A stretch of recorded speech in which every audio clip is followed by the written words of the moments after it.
예, 유다서 1장 6절 또 하시겠습니다. 또 자기 지위를 지키지 아니하고 자기 처소를 떠난 천사들을 큰 날의 심판까지 영원한 결박으로 흑암에 가두셨으며. 아멘. 예, 원어중심 성경 강의 유다서 편 16번째 안겔로스 사자라는 제목으로 말씀을 나누겠습니다. 예, 오늘 구절은 조금 어려운 구절에 속하죠. 그래서 신학자들이 해석하기 어렵다고 하고요. 논란도 좀 많은 그런 구절입니다. 그러니까 천사가 하나님을 거역하고 제멋대로 행동하다가 흑암에 갇혔다. 베드로후서에서는 지옥에 떨어졌다라고도 하고요. 그렇게 보이죠. 근데 이제 하나님이 창조하신 천사가 하나님을 반역할 수 있나요? 뭐 있다라고도 이제 해석을 많은 신학자들이 하죠. 뭐 그래서 사람들은 그런 개념들이 많이 있죠. 뭐 그래서 타락천사다 이런 말도 이제 하잖아요. 들어보셨죠? 그러니까 용어가 개념을 만들어 버렸어요. 타락천사라는 말이 있으니까 당연히 천사가 타락할 수 있다 이런 식으로 이해를 해버리는 거죠. 이게 이제 영화나 드라마에서 이제 많이 나와서 이제 그런 경향도 있죠. 안겔로스, 오늘 구절에서 안겔로스라는 말이 나온단 말이죠. 천사가 안겔로스인데 이 안겔로스가 이제 제대로 이해가 안 되면 영원한 결박으로 흑암에 가둔다, 지옥에 던진다, 영원한 심판 때까지 구덩이에 가둔다 이런 말들 베드로후서에서도 이제 비슷한 구절이잖아요. 이 구절과 이런 구절들이 이제 유다서나 베드로후서에서 나오는데 그러면 이제 자동으로 우리 머릿속에는 헐리우드 영화의 어떤 한 장면 같은 것들이 탁 나타나게 되는 거죠. 콘스탄틴이라는 영화가 있어요. 거기에 보면은 가브리엘이라는 천사가 나온단 말이죠. 가브리엘 천사는 이제 인간이 회개만 하면 하나님께 용서를 받는다라는 그런 사실 때문에 그게 과도한 특혜다라고 이제 생각하면서 인간을 질투를 한단 말이죠. 그래서 인간을 멸망시키기 위해서 계략을 이제 꾸미다가 실패를 하게 돼요. 그리고 이제 날개를 잃어버리죠. 타락천사가 되는 거죠. 예.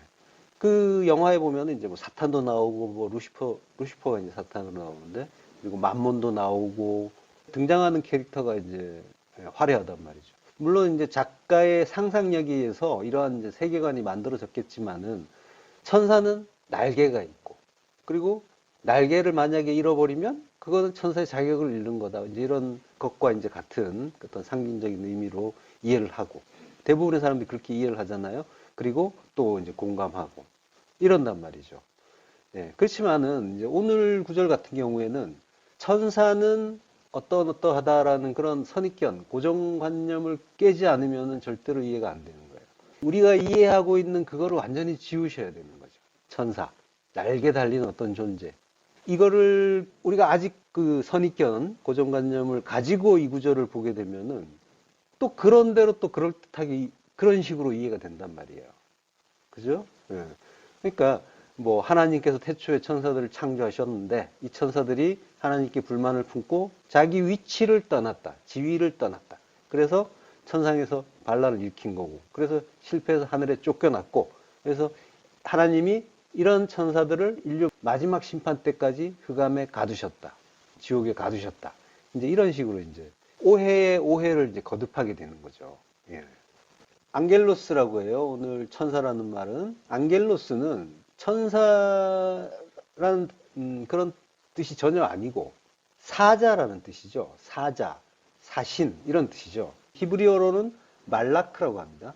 구약의 마지막 선지서 말라기가 나의 사자잖아요. 나의 사자. 출애굽기 3장 2절 여호와의 사자가 떨기나무 가운데로부터 나오는 불꽃 안에서 그에게 나타나시니라. 예, 여호와의 사자라고 하죠.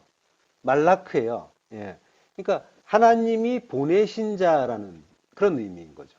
근데 모세가 이 여호와의 사자에 대해서 여호와의 사자라고도 하고 여호와라고도 하고 막 이렇게 호칭이 뒤섞이는 그런 장면을 우리가 성경을 보면은 알 수가 있죠. 그러니까 이제 여호와의 사자는 그리스도시다라는 거를 여호와의 사자가 여호와라고 하니까 그죠? 그리고 그걸 목격한 모세가 쓴 거니까 누구한테 듣고 쓴 게 아니라 자기가 본 걸 썼단 말이에요. 그러니까 그거는 그런 이해로 볼 수가 있는 거죠.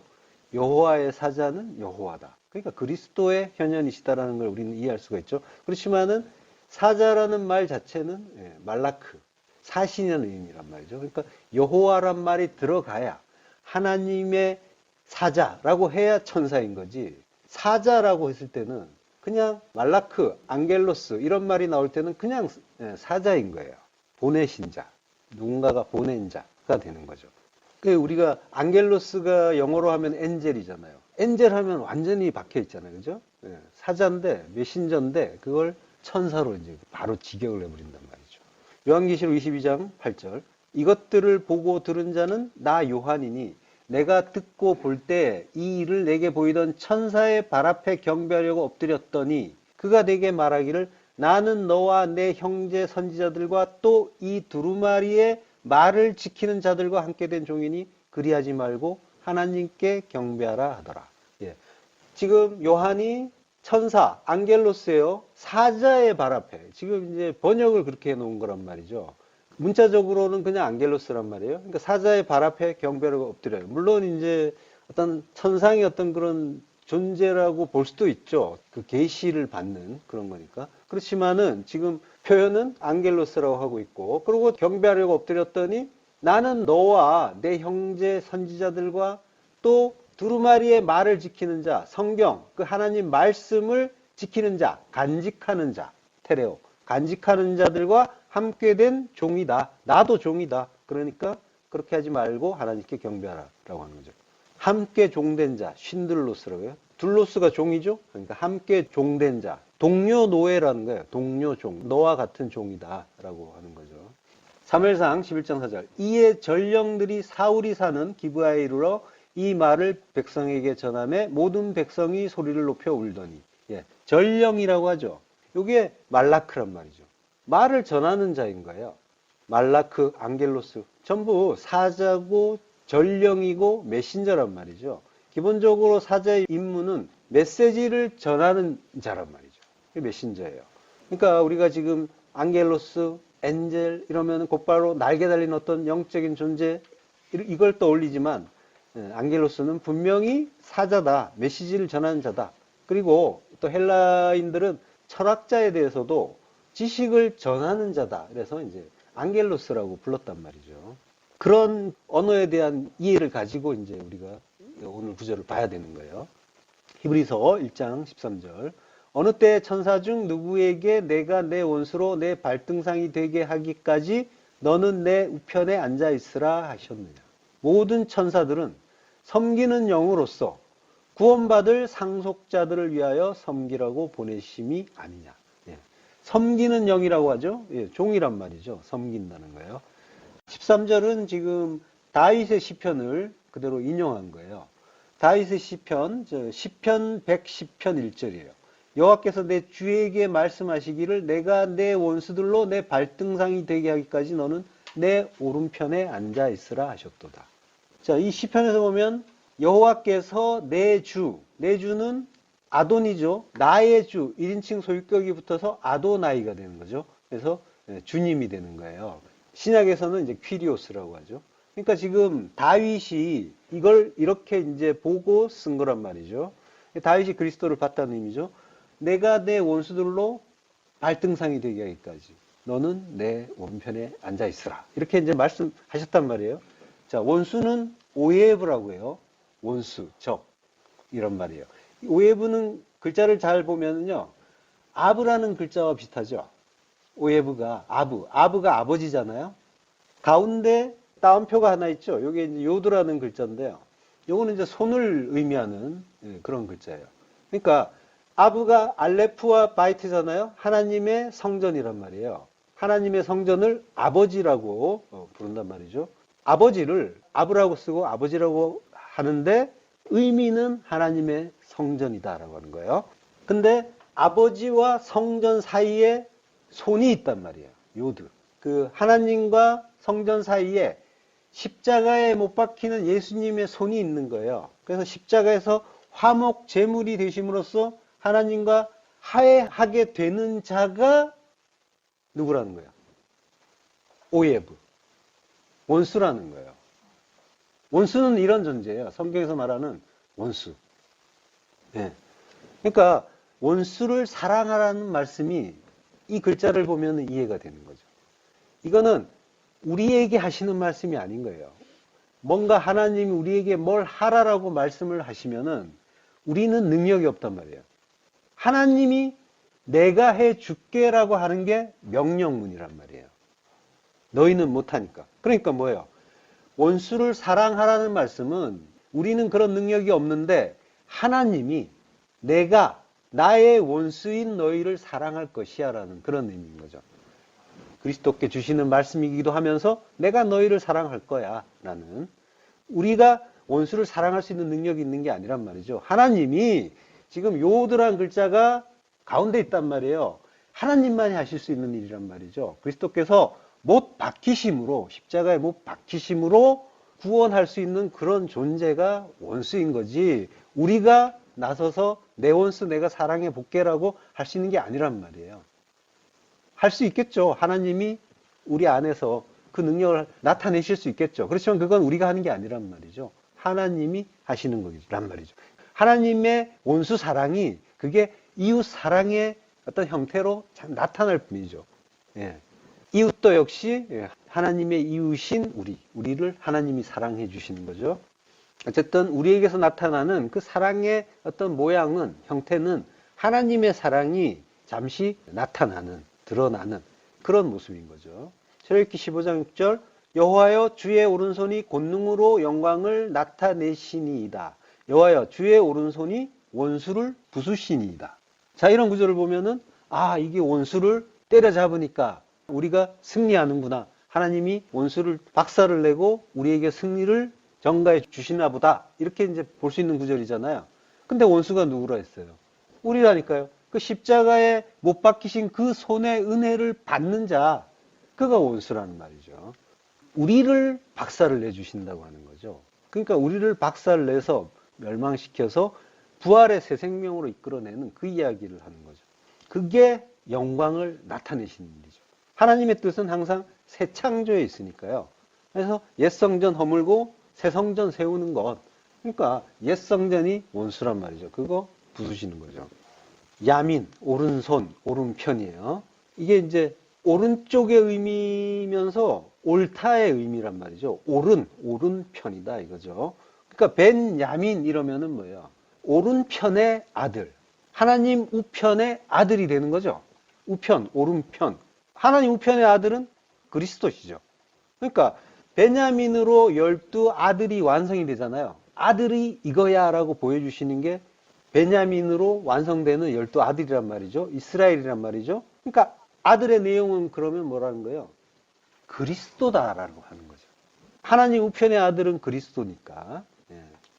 루벤으로부터 벤야민까지 보라 이게 아들이야 하면서 쭉 보여주시고, 그래서 옳은 아들, 그걸로 의의 아들로 완성을 시켜주시는 것. 이게 아들이란다. 아들의 내용은 이거야 라고 보여주시는 게 12 아들이란 말이죠. 그 내용은 다 합치면 그리스도다 라고 하시는 거죠. 산산이 부순다. 라츠. 파괴한다. 완전히 죽여서, 완전히 무트타무트 정령 죽여서 다시 살려주는 것. 이게 원수에 대한 하나님의 사랑이신 거죠. 그렇게 죽고 부활하신 분이 그리스도고, 또 그렇게 죽고 부활한 자를 아들이라고 하는 거고요. 그걸 성도에게도 그러한 아들로 만들어서 너희도 아들이다 라고 칭해 주시는 거죠. 자, 히브리서에서 모든 천사들은 섬기는 영으로서 구원받을 상속자들을 위하여 섬기라고 보내심을 받았다라고 하죠. 섬기는 영이라고 할 때요, 레이트루기코스 푸뉴마라고 해요. 푸뉴마는 영이죠. 레이트루기코스는 봉사하는, 섬기는 이란 뜻이에요. 여기에서 이제 명사가 레이트루기아예요. 이게 봉사 섬김인데 예배라는 말로 쓰여요. 봉사 섬김. 그러니까 봉사하고 섬긴다 이런 말들을 이제 우리가 교회에서 많이 하는데 그건 전부 하나님께 예배드리는 일과 관련이 있는 거죠. 섬기라고 보내셨다고 하죠. 섬긴다는 말은 디아코니아, 봉사예요. 에이스 디아코니아, 섬김을 위하여라는 거죠. 섬기라고, 봉사예요. 여기 이제 디아코노스라고 하면 집사가 되는 거죠. 의미는 하인, 고용인, 집사예요. 종의 의미가 있는 거예요. 그러니까 집사라고 하면은 이제 예배와 관련이 돼 있는 거고 하나님의 그 뜻을 이루는 것과 관련이 되어 있는 일인 거예요.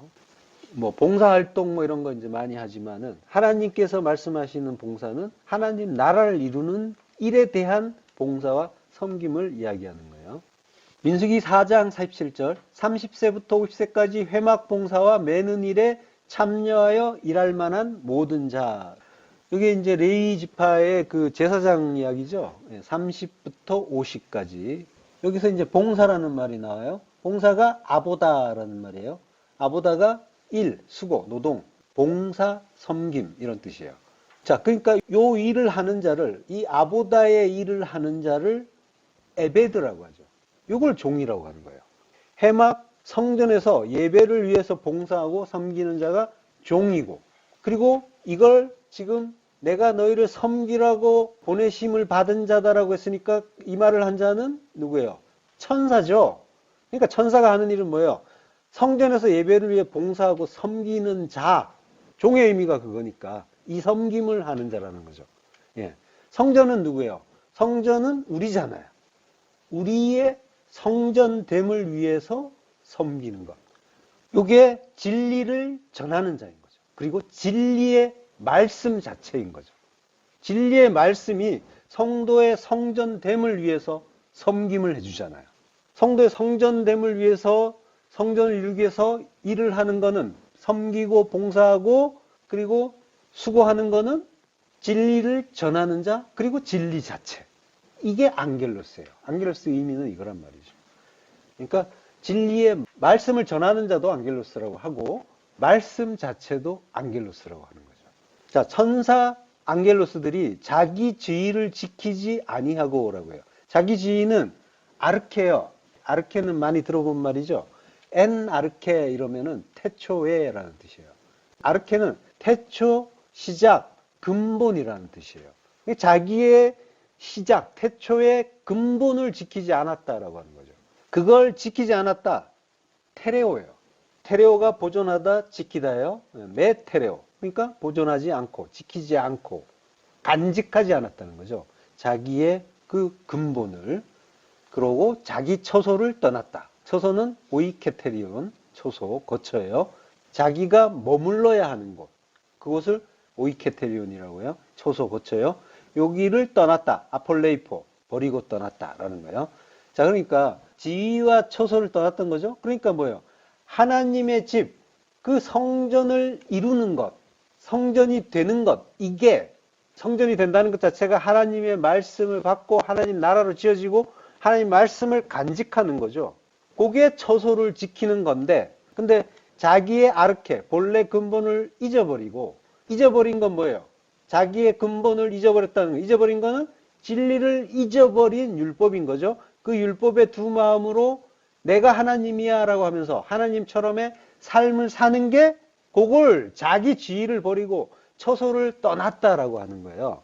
그러면은 그거는 하나님이 인정할 수 없다. 그래서 안 된다 하고 막아버리시는 게 흑암에 처했다. 그리고 결박했다라고 하는 거예요. 거기에 의미는 뒤에서 좀 더 자세하게 할게요. 유다서 4절에 보면 가만히 들어온 자들이 있었죠. 예, 그들이 뭔가 하나님 말씀을 전한다고 했어요. 안겔로스의 일을 한다고 했는데 영지주의자들이었고 거짓 선지자였단 말이에요. 근데 그게 나라고 했잖아요. 가만히 들어온 자, 나고 내 안에 들어온 율법이라고 했잖아요. 그 이야기를 지금 하고 있는 거란 말이에요. 거기에 대한 그 개념을 이제 잡으면서 가셔야 돼요. 안겔로스 천사, 이거는 완전히 잊어버리셔야 되고요. 예. 큰 날의 심판까지 영원한 결박으로 흑암에 가두셨다라고 해요. 유다서와 베드로후서가 비슷한 구절이 많다고 했죠. 유다서 6절과 비슷한 구절이 베드로후서 2장 4절이에요. 하나님이 범죄한 천사들을 용서하지 아니하시고 지옥에 던져 어두운 구덩이에 두어 심판 때까지 지키게 하셨으며. 그죠? 비슷하죠? 예, 범죄한 천사들. 이 범죄한 천사들을 베드로후서 2장 1절에서는 거짓 선지자, 거짓 선생이라고 해요. 그러니까 모두 다 거짓말로 남을 속이려고 하는 게 아니라 진리를 깨닫지 못해서 어쩔 수 없이 율법을 가르치는 자.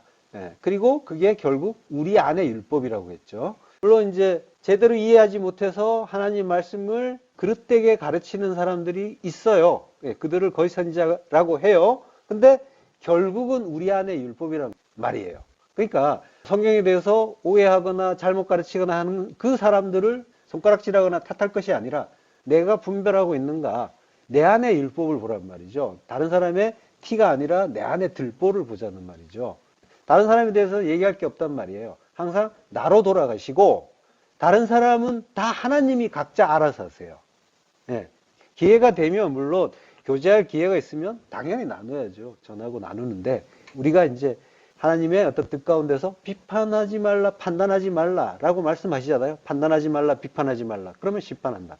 그게 전부 같은 이야기란 말이에요.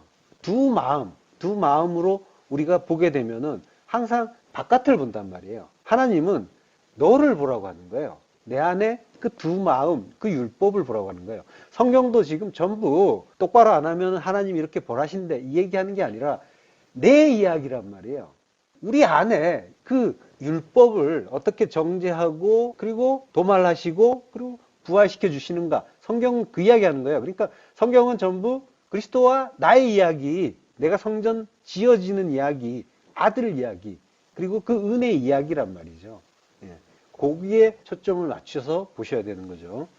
하나님이 범죄한 천사들을 용서하지 아니하시고라고 해요. 우크가 아니다라는 거죠. 페이도마이. 요게 용서하단 말이에요. 그러니까 우크 페이도마이 하면 용서하지 않는단 말이죠. 근데 용서하단 말이 페이도마이가 용서하단 말인데 아끼다는 뜻이 있어요. 아끼다. 예. 그러니까 아끼지 아니하시고라는 의미가 돼요.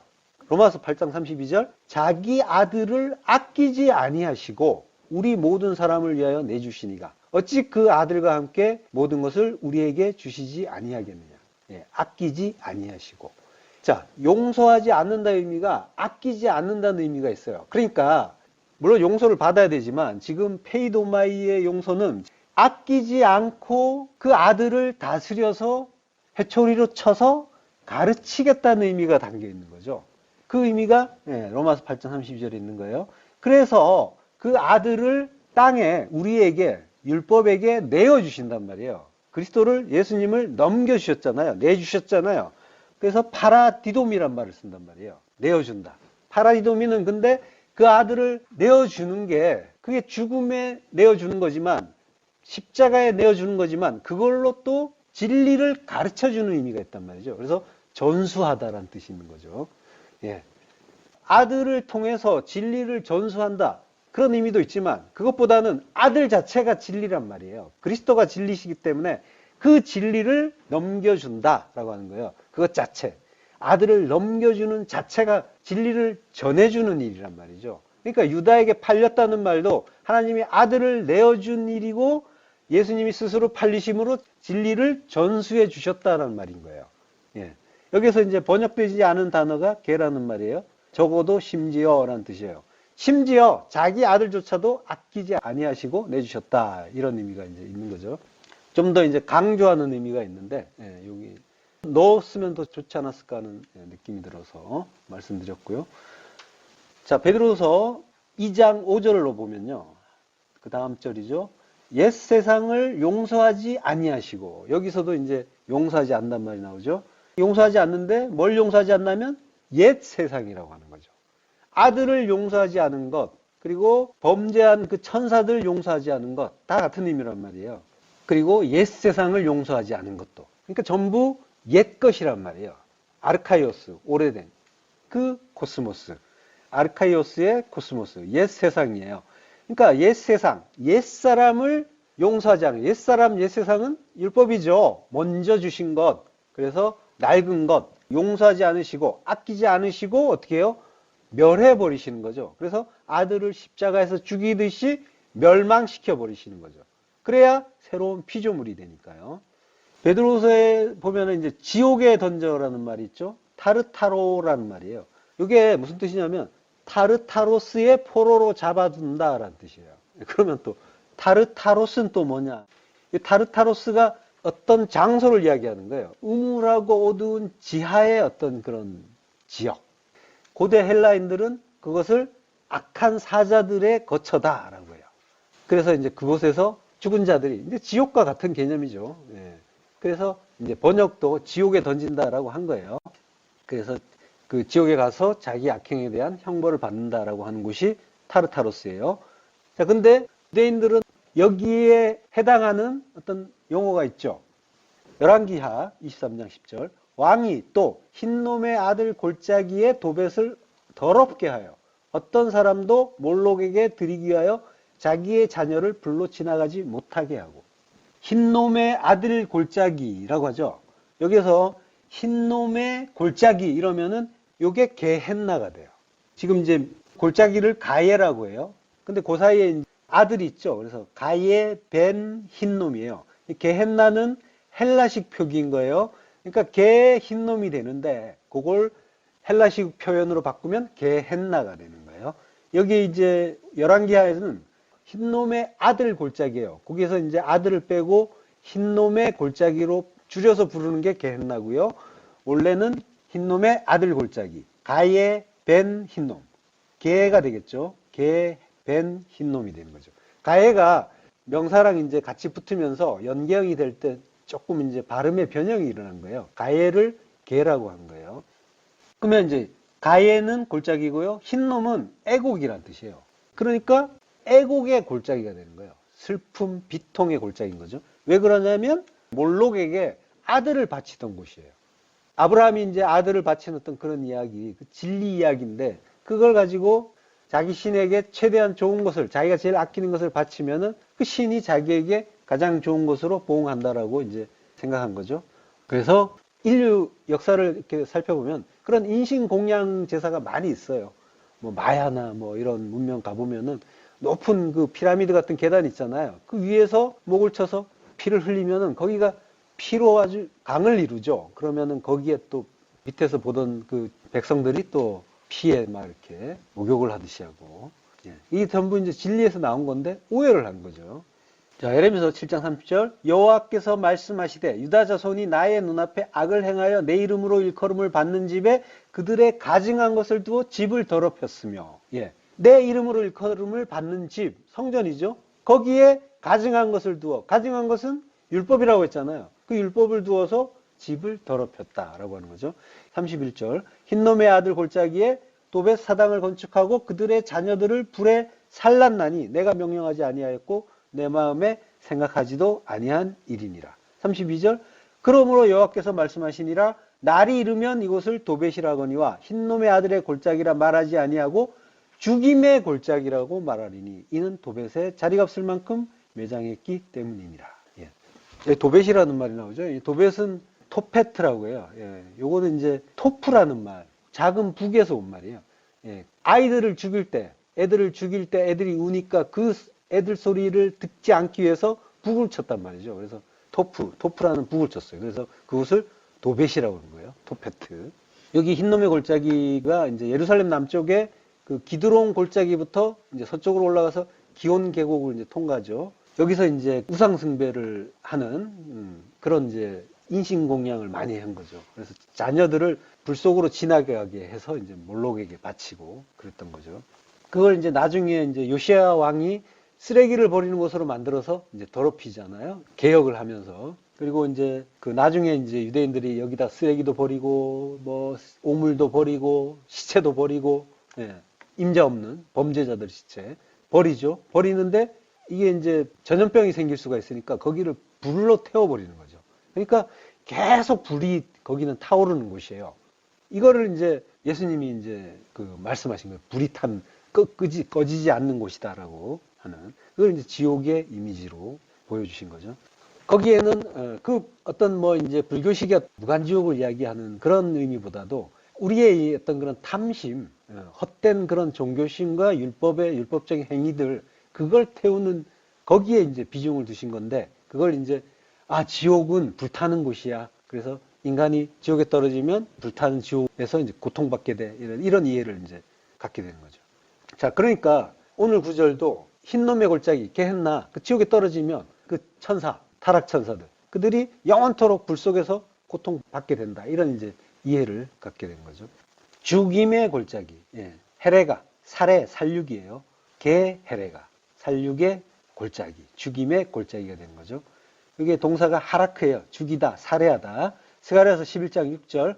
여호와가 말하노라. 내가 다시는 이 땅 주민을 불쌍히 여기지 아니하고 그 사람들을 각각 그 이웃의 손과 임금의 손에 넘기리니 그들이 이 땅을 칠지라도 내가 그들의 손에서 건져내지 아니하리라 하시기로. 내가 잡혀 죽을 양떼를 먹이니 참으로 가련한 양이라.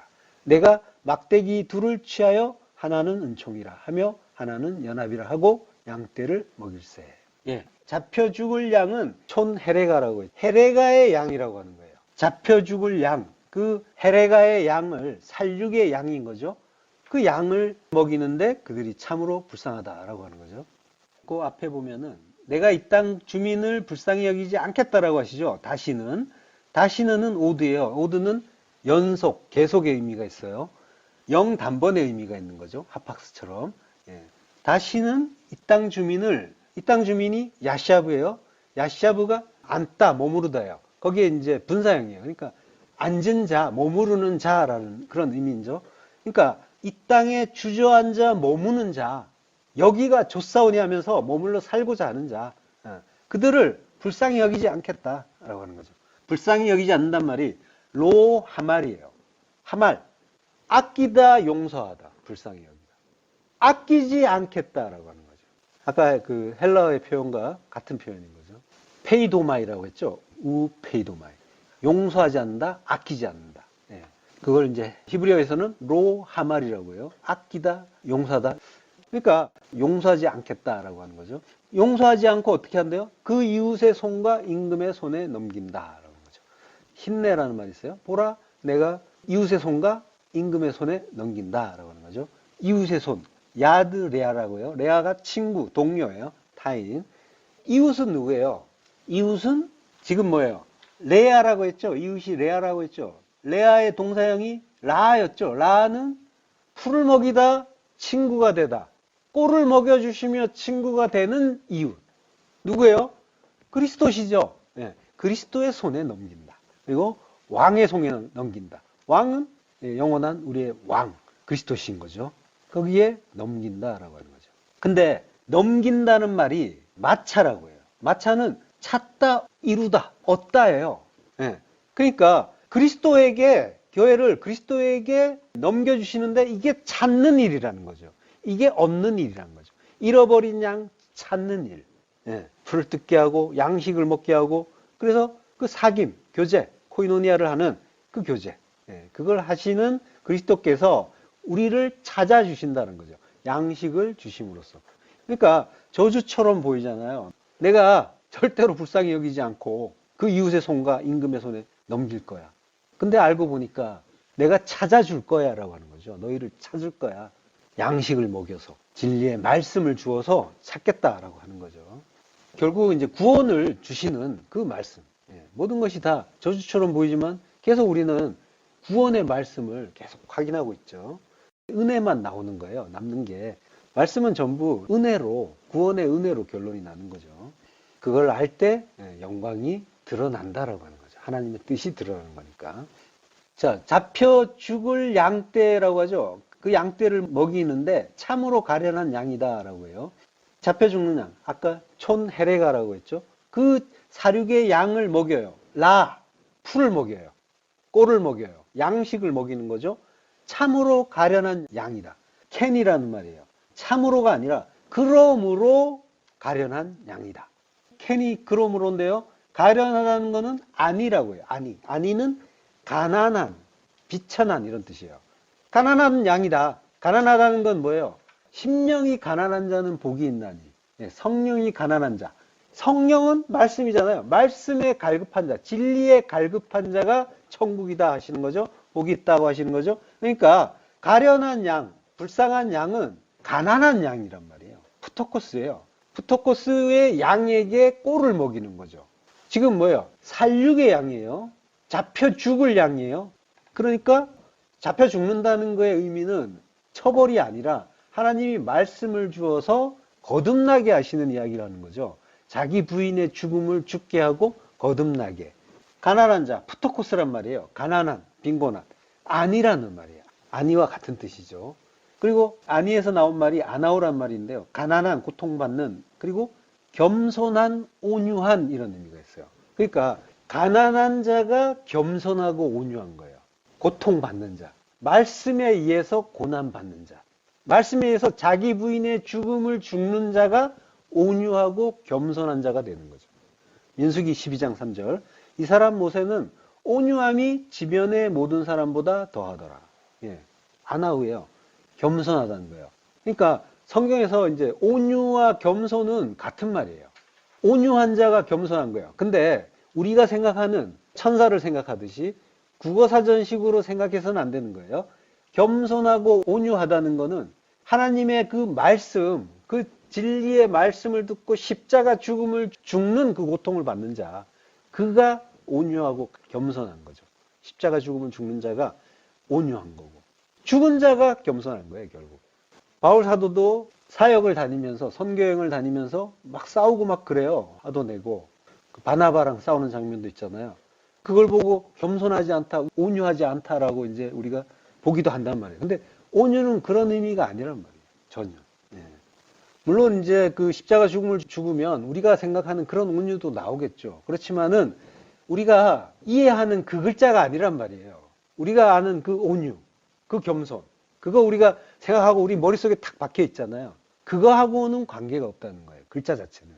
그러니까 성경의 그 뜻을, 의미를 국어사전식으로 이해하면은 의미에 대한 이해가 삐걱거리게 되는 거죠. 예. 자, 아나와라는 말이 겸손, 온유. 이게 이제 명사형이 되는 거예요. 사무엘하 22장 36절. 주께서 또 주의 구원의 방패를 내게 주시며 주의 온유함이 나를 크게 하셨나이다. 라고 할 때 주의 온유함이란 말이에요. 하나님의 온유가 나에게 입혀지는 거죠.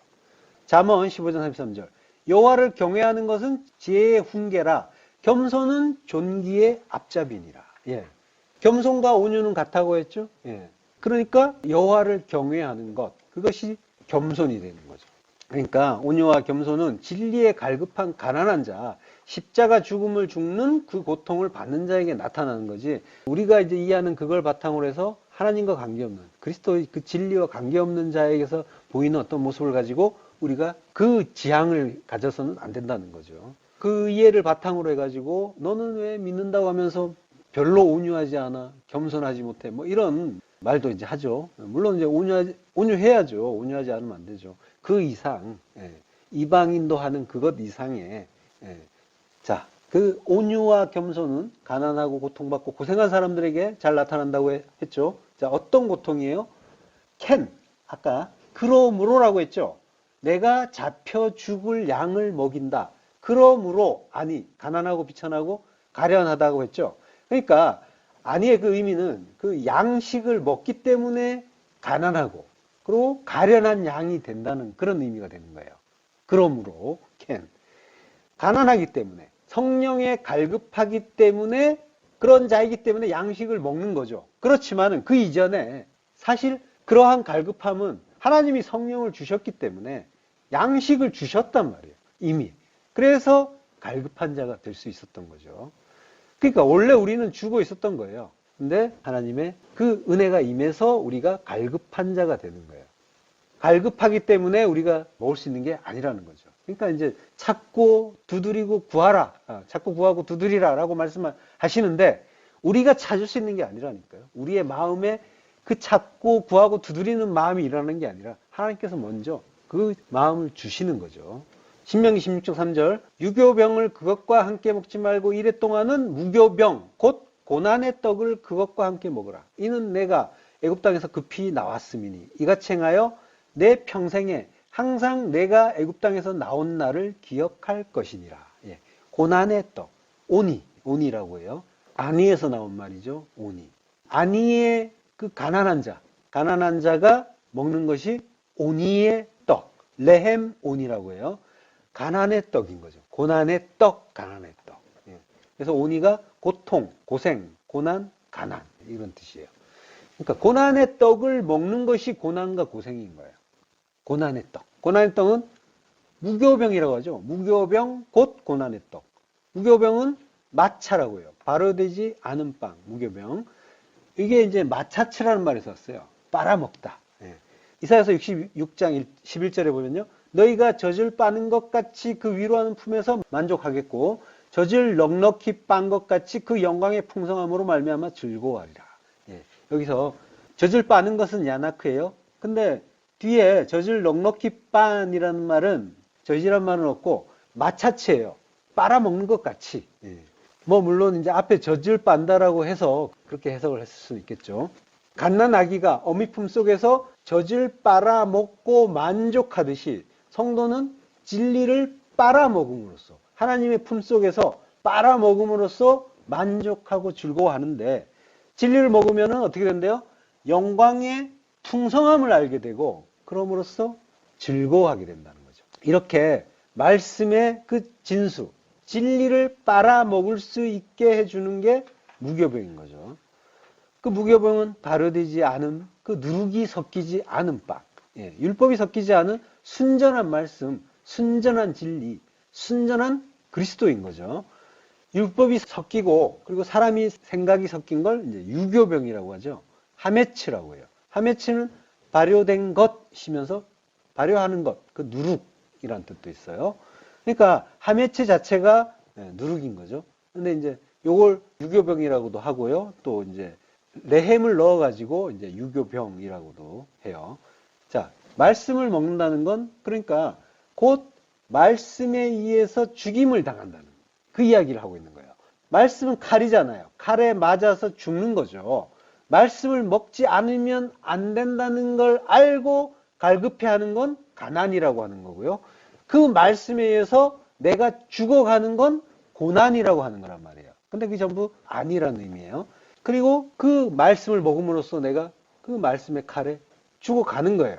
그게 그 말씀을 먹는 그 양이 가련하다, 불쌍하다라고 하는 그 이유인 건데, 근데 그게 무교병, 그 순전한 진리의 말씀에 의해서 성도가 겪는 일이란 말이죠. 그래서 성도의 인생 전체가 고난이라고 하는 거죠. 자, 그러니까 말씀을 먹으면 먹을수록 은혜를 알게 되는 거고, 그러한 깨달음이 깊어가면 깊어갈수록 나에 대한 그 집착과 주장은 희미해져 가는 거죠. 창세기 41장에 보면은 요셉이 차남의 이름을 에브라임이라고 하잖아요. 내가 수고한 땅에서 번성하게 하셨다. 내가 고생한 땅에서 번성하게 하셨다라고 하는 거죠. 그러니까 고난의 의미는 직접적으로 1차적으로는 그리스도의 고난이 되는 거죠. 그리스도께서 고난을 받으시고 그 뒤를 우리가 십자가 들고 그리스도라는 길로 쫓아가는 자들의 겪는 일인 거죠. 그러니까 양들이 가련하다, 불쌍하다라고 하는 거는 가난하다, 갈급하다라는 거예요. 그러니까 이게 가련하다라고 해석을 해놨지만 가난하다고 해석을 하는 게 맞는 거예요. 갈급하다, 심령이 가난한 자라고 하는 거죠. 그래서 이제 갈급한 양이 꼴을 먹는 거죠. 풀을 먹고 양식을 먹고. 양식 먹고 죽을 양이라서 물론 가련하다는 그 표현도 뭐 어느 정도는 있는 것 같기도 해요. 자, 가련한 양, 가난한 양이라고 하는 거죠. 그러니까 성도는 가난한 양인 거예요. 그래서 양식 주세요라고 하는 거고 그 양식을 먹고 죽을 양이라고 하는 거예요. 도살당할 양. 나중에 이 바울 사도가 그러잖아요. 도살당할 양 취급을 받는다라고 하는 거예요. 성도는 도살당할 양 취급을 받는데 그게 말씀을 통해서 그러한 취급을 받는 거예요. 우리에게 주어지는 일상의 모든 일이 말씀이라고 했잖아요.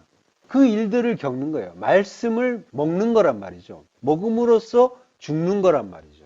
그래서 갈급한 양인 거고 결국은 말씀을 통해서 우리의 이제 죽음이 완성이 되는 거죠. 무트 타무트로. 요한계시록 22장 6절 또 그가 내게 말하기를 이 말은 신실하고 참된지라 주 곧 선지자들의 영이 그의 종들에게 반드시 속히 되어질 일을 보이시려고 그의 천사를 보내셨도다. 예. 자, 22장이 지금 6절인데요. 이거는 1장 1절을 다시 한번 언급한 거예요. 처음에 이 말씀이 이제 사도 요한이 먼저 이 말씀을 하고 그러고 이제 마지막 22장은 마지막이란 말이에요. 뒷부분에 가갖고 그 계시의 말씀을 다시 한번 확인을 하는 거예요. 요한계시록 1장 1절을 보면요. 예수 그리스도의 계시라 이는 하나님이 그에게 주사 반드시 속히 일어날 일들을 그 종들에게 보이시려고 그의 천사를 그 종 요한에게 보내어 알게 하신 것이라. 예, 깨닫게 한 그 진리의 말씀을 보냈다라고 하는 거죠. 다른 거는 이제 1장 1절에서는 하나님이라고 했는데 여기 이제 22장 6절에서는 주 곧 선지자들의 영의 하나님이라고 하는 그것만 조금 달라졌죠. 자, 근데 예수 그리스도의 계시다라고 하죠. 계시는 아포칼립시스예요. 이게 폭로, 계시라는 뜻인데 이게 의미는 덮개를 벗긴다라는 거예요. 덮개를 벗긴다. 덮은 것이 있었죠. 구약에서 보면은 덮는 것, 성막을 덮었죠. 짐승 가죽으로 덮었잖아요. 출애굽기 36장 19절 붉은 물들인 순양의 가죽으로 막의 덮개를 만들고 해달의 가죽으로 윗덮개를 만들었더라. 예. 덮는 거를 이제 미크셰라고 해요. 덮개. 미크셰. 뚜껑 덮개라고 해요. 이게 이제 카사라는 말, 카사란 말이 이제 덮다란 뜻인데, 거기에 이제 덮은 거예요. 이게, 예, 아포칼립시스가 이제 칼립스라는 말과 이제 아포란 말인데, 칼립스가 덮는다라는 거예요. 이게 아포칼립시스 하면 이제 덮개를 벗겨낸다라고 하는 거죠. 이게 이제 성막을 덮었던 것들을 벗겨내는 것. 그걸 이제 지금 얘기하는 거예요. 창세기 8장 13절에 보면요. 노아가 방주 뚜껑을 제친다고 하죠. 뚜껑이 미크시예요. 뚜껑 덮개. 자, 그러니까 이제 성막이나 성전이나 방주는 전부 천국의 진리를 시청각적으로 보여주는 거죠. 가르쳐 주시는 거죠. 이게 성막을 덮은 가죽, 뚜껑, 덮개를 벗겨내면은 성막의 내용이 온전하게 보이게 되겠죠. 덮여 있으니까 무슨 내용인지 잘 모른단 말이에요. 그 속이 들여다 보이지 않으니까. 그 의미가 제대로 깨달아지지 않고 그 내용이 분명해 보이지 않고 율법으로 보이잖아요. 문자대로 보이고 표피적으로 보이고.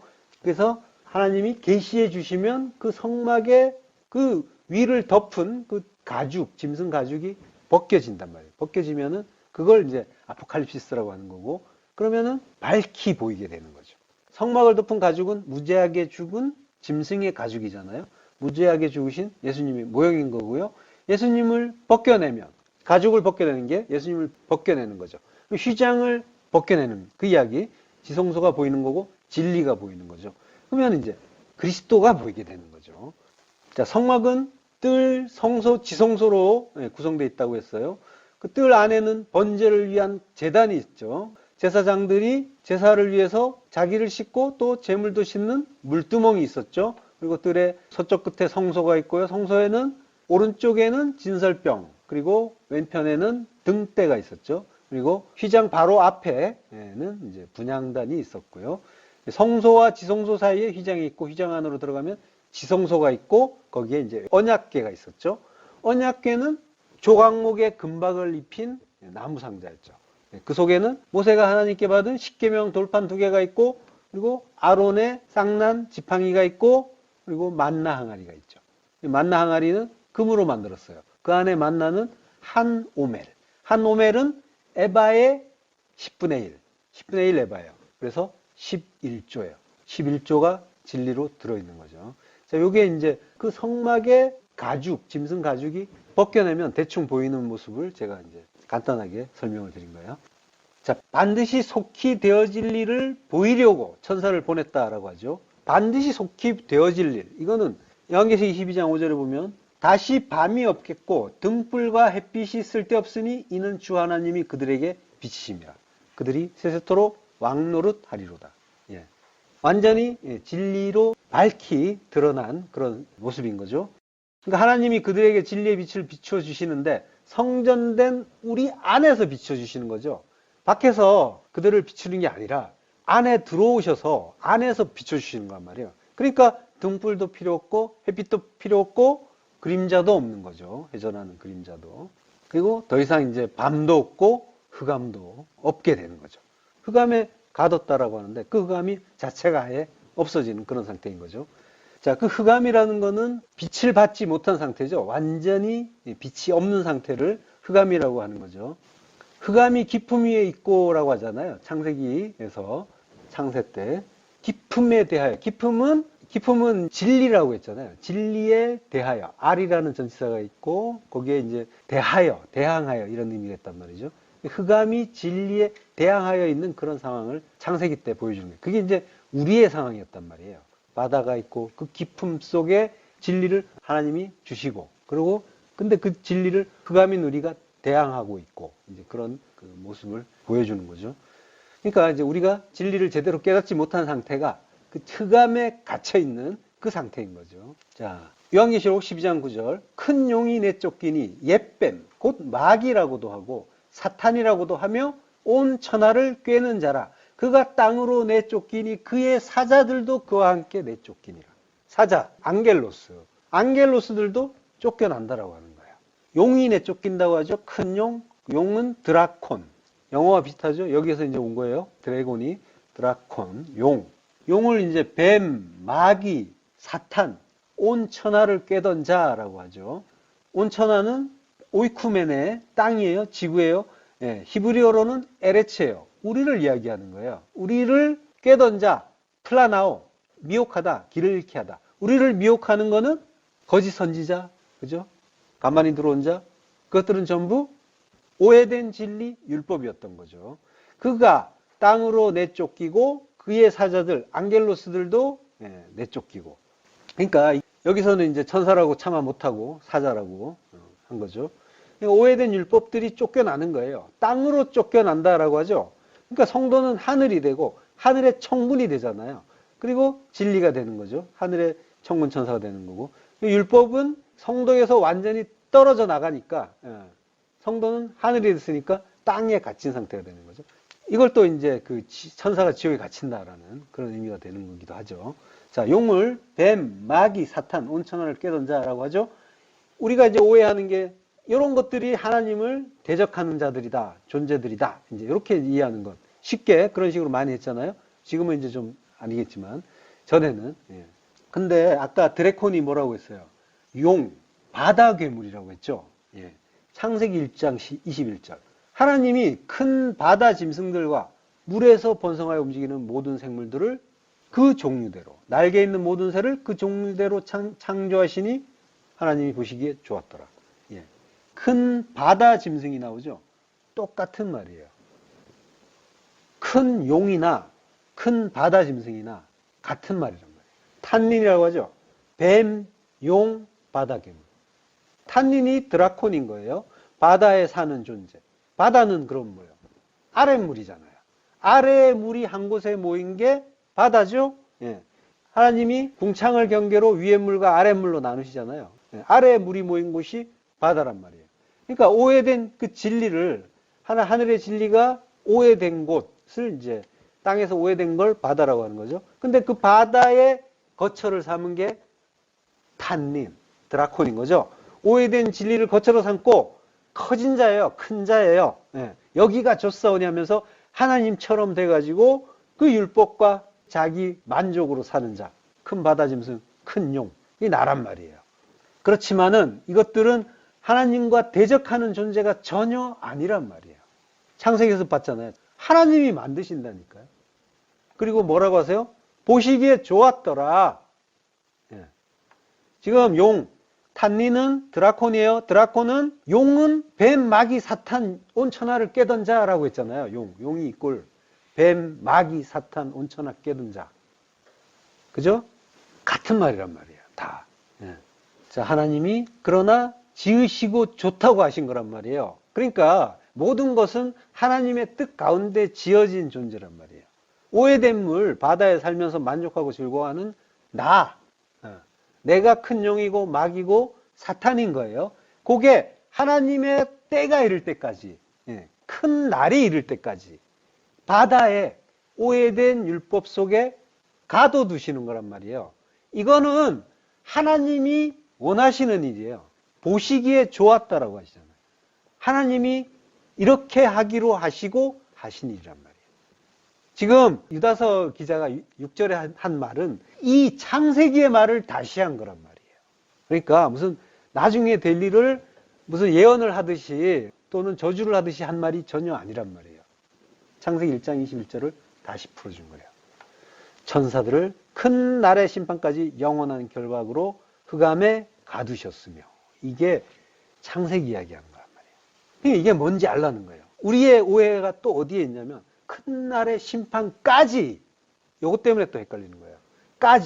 까지라고 번역을 해놔가지고 혼동이 또 오는 거예요. 큰 날의 심판까지. 요게 에이스예요. 에이스, 크리시스, 메가스 헤메라. 크리시스는 심판이죠. 메가스 헤메라는 큰 날이에요. 큰 날의 심판, 에이스. 에이스인데 까지라고 번역을 해놓은 거예요. 근데 에이스는 뭐뭇을 향하여, 뭐뭐 안으로, 그리고 뭐뭇을 위하여라는 뜻이에요. 그러니까 큰 날의 심판을 위하여 갇혀 있는 거예요. 이걸 시간적인 개념으로 지금 잡아버렸어요. 까지라고 하는 바람에. 우리가 창세 때 그런 존재였잖아요. 그런 상태였잖아요. 크리시스. 이게 심판이란 뜻인데 히브리어로 미시파트. 우리가 유다서 11편, 12편에서 크리마, 심판에 대해서 공부했었죠. 그때 크리마와 미시파트가 동일하다라고 하고 거기에 대해서 의미를 알아봤잖아요. 크리시스 마찬가지예요. 미시파트예요. 예. 모두 심판, 재판이에요. 그리고 그거는 결국 가르침, 교육이라고 했잖아요. 그 큰 날, 메가스 헤메라, 위대한 날, 하나님의 날, 심판의 날, 우리가 죽는 날, 그 날에 하나님의 진리를 배우는 거죠.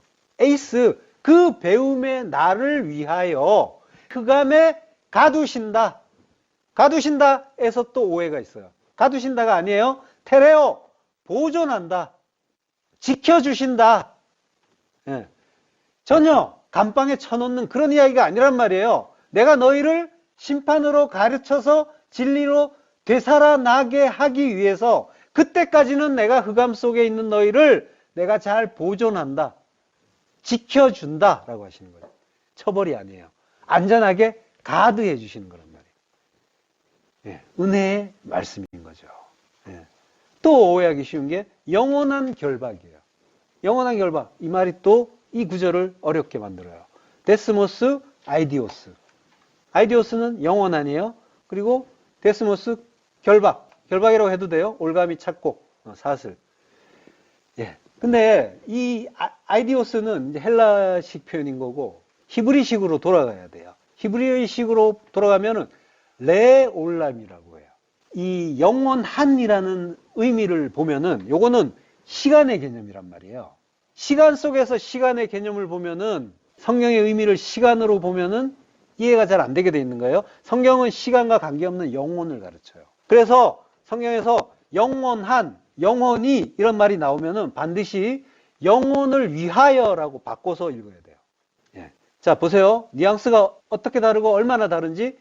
영원한 결박. 그리고 영혼을 위한 결박. 완전히 달라지죠? 예. 완전한 절망에서 갑자기 희망이 생겨나고 소망이 생겨나잖아요. 예. 출애굽기 3장 15절. 이는 나의 영원한 이름이요 대대로 기억할 나의 칭혼이라. 셴 올람이라고 해요. 근데 여기 이제 레 전치사가 있어요. 셴 레올람.